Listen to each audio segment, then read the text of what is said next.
Namaste, I'm Devina Gupta and this is Work-Life India on the BBC from Delhi. Now, even as India's population is booming, there is an interesting trend which can be seen in the urban areas. According to recent government data, fertility rate among women who are 30 years and older is gradually increasing. Basically, what it means is that many Indian women are now choosing to have children at a later stage in their life than those before them. That is mainly because these women are now more educated, career-oriented and financially independent and don't want to rush into motherhood.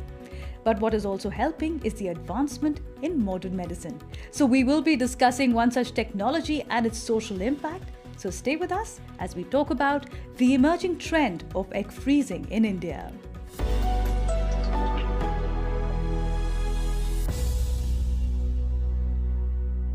So egg freezing is a process where eggs are removed from a woman's ovaries and stored at extremely low temperatures to be used later. The first human birth using this method was reported way back in 1986. But in India, it is still a relatively new concept, and because of social stigma surrounding its use, only a few have spoken about it openly. Among them is our first guest, Diana Hayden, who's a former Miss World, Indian actor, television host, a motivational speaker as well, and one of the few celebrities in India who have talked about egg freezing. Welcome, Diana, and you're joining us from the US fairly early there. So good morning and thank you. Good morning. Thank you, Davina. Well, Diana, we would love to talk more about your experience, but let me introduce our other two guests in the studio. We have Dr. Hrishikesh Pai. He's an IVF specialist and he's founder of the Bloom IVF. And Dr. Pai, you were in the team when Diana had chosen to freeze her eggs. So welcome. Thank you for joining us. Thank you. We also have Gitanjali Banerjee. She's founder of Fertility Dost, which is an online community which helps people connect about fertility treatment. So thank you, Gitanjali. How are you? Thank you so much, Devin. I'm good. So let's get started, Diana. You have children, 3 of them. One is awake at this point of time, this early, but the other 2 are right now sleeping. So I hope we'll be able to carry on with this interview for some time. I hope so. I've done the worst thing. I've used the television crutch, so we're good for now. Well, and Diana, tell us about this journey. Your first child was born when you were at the age of 42. And you actually spoke about the egg freezing process at that time. Could you tell us why did you decide and at what age did you decide to undergo this process? Well, I think it goes way back when I was 8 years old and I knew I just wanted to be a mom. And I always wanted to be a mom. And I had relationships and I thought it was Mr. Right and it didn't happen until I was 32 and I came upon an article about egg freezing. And I'm a voracious reader and I kept researching and then I met Dr. Nandita Palshetkar. And Dr. Nandita and Dr. Hrishikesh worked together. And I met with her and she answered all my questions. And I was 34 and we froze my eggs at 34, Davina. And what happened is I got married at 40 and we found that I couldn't conceive because I had endometriosis, which reduces your chances of conceiving. So we used my eggs that I froze when I was 34. And the reason I froze and that's when Arya was born from my eggs that we froze from 8 years earlier because it was 42 by the time I had Arya. And the reason I did freeze my eggs was because, career and everything, but it was just that I didn't want to have my children I didn't want to get married for the wrong reasons, It had to be for love, it had to be with the right person, and not just because my biological clock was ticking and I always wanted to have children. So that's why I froze my eggs, because I wasn't going to make those important decisions just because of the clock. What kind of questions were going through your mind at that time? I'm sure it wasn't an easy decision because the technology was so new to India at that time. Absolutely. It wasn't easy. I think more than anything, because I researched so much, it was the people around me, obviously my friends, my family, they hadn't read about it. And they all thought I was crazy because who freezes their eggs? The only time you do that is, if you've got cancer, you're going through chemo or some medical condition like that. But the biggest questions that went through my head was the safety aspect and the percentages and how long do they last? And, the naive questions, I'd say the ignorant of technology, that technology and information of questions like, will the baby be normal? What happens after egg freezing? It's what you call a test tube baby, especially at that time. So I would tell anybody, if you want to freeze your eggs, there is no such thing as a stupid question, and you can ask it 10 times, and your doctor should answer it and make you comfortable. So, Diana, take us through the process of it. I mean, the morning of egg extraction. Tell us what you were going through and what was going on in your mind. I was very calm. Were That you? is what happens. Honest to God, I was so calm. I was so centered because I was at peace. And I've spoken to a few people on the day when they're literally on the table. And I'm like, just concentrate, put everything away. Whatever issues you have, be it work, be it family, be it your dog, be it, transportation, just you are in that moment, stay there, let your body rest and be absolutely centered and let them take it out. And it was very simple. But did you I check was really on your very eggs? calm. I mean, was there a feeling of staying connected for the 6 years that you didn't use those eggs? Did you check on them often? What's happening? And are they safe? Dr. Yes, I mean, it's very natural for one to check on the eggs, and I did. But the process itself, people talk about the stress of doing it. And I think the main stress is getting your head around it. Once you get your head around it, it's just doing it then. So, Dr. Pai, are there more Indian women who are willing to wait for their Mr. Right and willing to focus on their career at this point of time? Has it become more popular from the time when Diana did it? That trend has increased, obviously, now. I do get at least 4-5 people, women in my practice all over the country every month who come for freezing. They are more enhanced women. They are more independent. They think for themselves. They are financially independent. They are mentally independent as well, And Gitanjali, does it also signal a social reset we are seeing in this male-dominated society? To begin with, it gives us an opportunity. It gives us a sense of the freedom that there can be. How much have we achieved that or reached that? It's still a point in discussion. But yes, absolutely. It is something which every woman aspires in India. And there are women from tier 2 cities, middle-class women, who are coming to know of this egg freezing through celebrities like Diana and others. And now they're starting to ask questions. At least there is a beginning. But Diana, also critics would argue that this policy sends a wrong message to women, that work is more important than family and women can't have both at the same time. What's your view on this? It is such a personal choice, Tavina, and I would say it always is dependent from person to person and their situation, because at the end of it, what this is just an insurance. You insure your car when you buy a car, and I don't mean to refer to us women as cars, but it's an example. When critics say that one is you're playing with your body, with your clock, and 2 is it's not right, you're not letting, science, you're not letting life take its course. You're taking charge, and as Dr. Hrishikesh will explain to you, it does take its course. You're just helping it along. And critics say something, I'll tell them, you know what? Let somebody lead their life and do what's right for them. Is your car insured? But Dr. Pai, it's not 100% insurance, is it? The success rate also varies with every case. Yeah, so, it's not that if you freeze your eggs, you'll definitely have a child. So it's very important to counsel all the patients that come to you that between 30 and 35 would be an ideal time when the egg quality is very good and the eggs preserve very well. So if you freeze 10, 12 eggs before the age of 35, you have a good chance of having a child maybe 10 years down the line. But is it also becoming more commercialized? I mean, is there a way that this entire practice, which is a medical technology for women at a certain age, that do you see it commercialized beyond repair?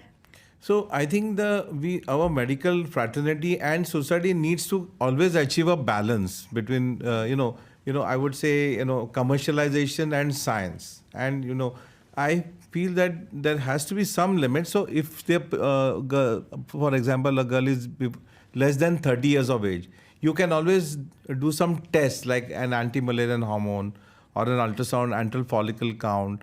And if it is good, you can tell her to wait. You don't have to do the freezing. Well, Diana, people would also question that wasn't adoption also another way for Yes. you and your husband? Because there are so many children who need parents and who need home. And is that also another way in which you sort of overlooking that process? So here's the funny thing, right? I always wanted to adopt. I said, I will have 2 kids of my own and I will adopt. And I was very clear, I want to have the first 2 children if I could. I wanted to have my first 2 children biologically and then adopt, so that my adopted child, this was if I had a choice, so that my adopted child would know it was my choice. It was because I wanted to adopt that child. But after Arya and we went for the second child and I had twins, I said, I've got my 3 children and I'm not going to have a 4th child. But generally, and I've spoken to people about this, about the option of adopting as well. And a lot of people feel that they just want to have their own biological clock. One woman actually told me, I don't have it within me to take somebody else's child. And we cannot poo-poo what people say. We can't judge, because it's each person to their own. I completely support adopting, because you are right. There's so many children out there. And I wanted to do both. But, you want to make God laugh? Tell him your plans. Dr. Pai, one of the biggest hurdles that I've come across when I speak to women about this process, and fairly educated, financially independent women, is the cost factor as well. Still in India, it's fairly expensive, $3,000 to $4,000. Is there a way to make this treatment more affordable and accessible to women? There's a lot of costs involved because the technology is very high. And as I was conversing with you in the past, that the storage, you need to store them in liquid nitrogen containers, and the gas tends to evaporate almost every day. So it has to be topped up, the containers, and you need a lot of your long-term storage, a lot of staffing is necessary, a lot of technology. Having said that, I feel that we doctors, we have what is known as social responsibility, and it is our responsibility to help the people who can't afford, because technology access is very important. Absolutely. So could the government do a bit more and make the technology cheaper in India, so that the treatment also and the cost of process is also effectively less expensive?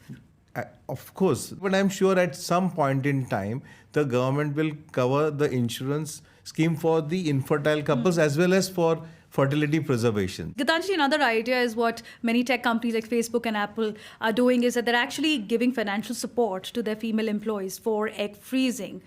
Could corporate India take a cue from there? Or are we far away from it? The corporates also have a huge responsibility, because most of the couples who are going through infertility or who are having these challenges of career versus baby question are the people who are working in corporates. So then they have a moral responsibility to do something more substantial, and not, Facebook and Google are the top of the top, but most of our people are working in these, middle level corporates, which need to change their whole attitude. I used to work in corporate, and when I had my miscarriage, I didn't have the strength to go and tell my HR that I need leave because of miscarriage, and I told them that I'm just sick and I can't come to office. And that attitude, even today when I speak to women from my community, they say the same thing. They are even thinking of leaving their jobs to focus on their health if they have endometriosis or advanced case of PCOS or things like that. So this attitude needs to be changed first, because just giving something as a benefit that, okay, this is tick, tick, tick, tick, tick, and this is one part, one extra thing you can do, is not solving the problem holistically. Absolutely. You have women who are coming to you from different backgrounds. And what are the common myths that they have, and what is your advice to them if they are looking at this process? Cost is, of course, a big issue. Myth-wise, they think that egg freezing is for celebrities only. Really? And yeah. They think that it is something which is a very far-fetched idea. The other few myths are that, what if I go for egg freezing today and I go into an arranged marriage, or even for that matter, a love marriage. The man has yet not there when I'm taking this decision. And after marriage, how do I then explain my new family, the in-laws or the husband, that why did I do egg freezing? And they might end up thinking that there was some problem with me at that stage which I'm hiding. And that is at the root level a very big lack of awareness related question that they ask. And then of course there are myths around that it is an invasive process at the end of the day. And there are heavy injections to it. So a young girl who is about 28 or 30 for that matter, not married, she will be a little hesitant to then go through this treatment without any support. Most of us, I'm not saying for everybody, but yeah. Dr. Pai, you have a point. India is a very savvy country, technologically very savvy. You bring in a technology, they pick it up very fast. So I feel that, as far as the reproductive area is concerned, they are very liberal. And, I find so many of them come with their parents and all to freeze their eggs. So it's really heartening to see that happening. It seems like we're talking about two Indias, two different Indias right now. Yes, Diana, you want to come in? Geetanjali was saying something about the heaviness of the drugs. And yes, you need a lot of support generally, but you need a lot of support to make the decision. Once the decision is made, it's so much easier. And about husbands, Geetanjali, I think when they come to you, the best, and I'm sure you do this anyway, is to tell them that it's in their own benefit that it's there, and to use examples like my case, for an example. Maybe, yes, I'm a celebrity, but at the end of it, I am a woman, and we're all the same that way. When you said you found Mr. Right, what kind of conversations happened with who's now your husband about this process that you had undergone, and the fact that you have eggs frozen in a bank in India? Was there a point of hesitation there? I'm so glad you brought that question up, Davina, because I'll tell you what, it's not just women who want to have kids. Men want to leave behind they want to procreate and leave behind their line as well. And when they know that you are older and that you definitely have got a chance of having children, even if it's not immediately and it's further down the line, I think there's a huge sense of relief for them too. So when I spoke to Colin about it, he was like, that is so cool. He was really impressed about it. Well, is this also putting the burden of, once again, reproduction on women? Because there could be cases of male infertility. And in India, especially, it's such a big taboo to talk about male fertility, isn't it? Yes. It's I have actually had this discussion with some people, and it's funny because they would send the woman to get tested, but not the man. And that, I think, Davina, is a whole other show you've got to do, because it's really, honest to God, it is even more important. Yes, Dr. Pai. Do you see couples accepting or discussing at least the issue of sperm count falling, and the fact that even if the woman has frozen her eggs, it could be a man's fault as well, that they're not able to? So you said two Indias. All the people that come to me, they always come as couples. The guys are very responsible nowadays.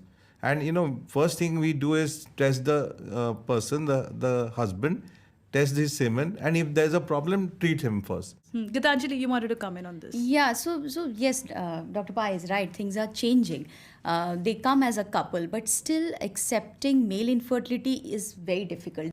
Devina, what I want to recommend or suggest is that it has to be a whole chain of things to be changed. Initially, the testing, the screening of fertility parameters like PCOS or endometriosis, if they're able to screen that at an early stage, they know how much window they have. And then accordingly, they can take a decision. All right. Diana, I have some questions that I asked around from people who wanted to undergo this procedure, and they've given me a list of questions which they would like to know from the show as well. So the first one to you is, does it hurt? Is it a painful process? That's a good question, because that was one of the questions that I asked Dr. Nandita, and I said, how painful is it? Because look, no pain, no gain. So I was ready for pain, but surprisingly, no. There are the injections, and if you're shy of injections, then I'd say get over it. They're subcutaneous. They are really light and thin, thinner than a pin, and you don't really feel them. The other thing is, when the egg withdrawal happens, you feel a little sensation of delicate, but it's not even near what period pains most women have. So, no. All right, toughen up. But did the hormonal injections impact your body weight or the way you look in any way at that time? My weight gain, I did have weight gain, but not more than probably 1 or 2 kilos, and you balance it out. Some people probably have more. And about the mood swings, I didn't have any. I think a lot of it is to do with the mindset. And even when you go through the egg freezing process, the IVF process after that, where you put, I say you marry the sperm and the egg, and then you put it in the uterus, and then it grows, to put it in very simple language. What happens is that process is a lot mentally for people, not just women, for couples. And you have to be ready for that and know that you might succeed, you might not succeed. Don't stress about it. Don't stress about something you can't control. For you, of course, it worked, and that was the risk worth taking. But Dr. Pai, is it also a time period? And that's another question, for how long you should keep the eggs, because in the UK, for example, you can only store these eggs, if you're a healthy woman, for up to 10 years. Beyond that, they don't keep it unless there is a medical emergency. Is there a time limit? 10 years is ideal. By the time you decide to have a kid, maximum, suppose you do it at 35, by 45 you would definitely take a decision. So I think 10 years is okay. And now a lot of countries are legislating, and obviously if people want to prolong it, I'm sure there's no issue in prolonging the freezing. Simply put, you can store the eggs more than 10 years if there's no legislation in the country. And for now, does India have any legislation on this? We are in the process. We have new ART bill, so the rules are being formed, and we don't know exactly what, but I'm sure the country is very progressive. So this is assisted reproductive technology, which is ART. Can I tell you one thing, Davina? I must say this because you said ART. Funnily, my 3 children, that's Arya, Reese, and Taylor, their 3 first letters are ART, and we didn't realize it till after. Well, that's saying something. We'll let you go back to your children, who are awake, I believe, at this point of time. Thank you, Dr. Pai and Gitanjali, for joining us as well. Thank you. All right, I hope this conversation has helped debunk some myths around egg freezing. But your doctor knows best, so please consult with them if you want to know more. We love to hear from you, so please tweet your comments with the hashtag WorkLifeIndia. You can even email us at delhi_worklifeindia@bbc.co.uk. And please do check out our podcast. Just search for Work Life India. Till we meet next time, it's Namaste from Davina Gupta.